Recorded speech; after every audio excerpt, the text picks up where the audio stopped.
Békén. Jó estét, sziasztok! Hát megint itt van a Plaza Beach csatorna, hát ez annyira jó, megint jelentkezem, na mindegy. Mikor voltam meg utoljára, hogy másfél-két hete? Nem tudom, aztán annyira jó volt, aztán annyi minden történt, hogy ez hihetetlen. Hát, és gondoljátok el, olyan történeteink vannak, öcsém, bakker! Na, képzeljétek! 3 vagy 4 napja, igen, 3 napja, csak letört a körmöm, képzeld el, elmentem a manikűrre, és hát tudod milyen szar volt, úristen!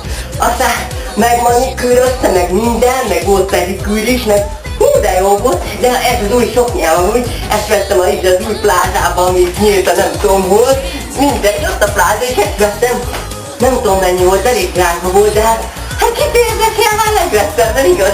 Ja, és képzeld, azóta újból megcsináltattam a melleimet, meg minden, és ja, meg azóta lett ez a milyen?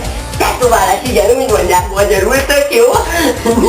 Na, és akkor, ja, hogy hát, ja igen, és letört a körmöm, és akkor képzeljék, elmentem a Zsuzsához, tudod, ő a milyen manikűrös, igen, ő, hozzá elmentem, és akkor megcsináltál mert a körömet, és annyira jó volt.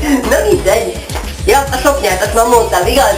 Jaj, akkor hol voltam még?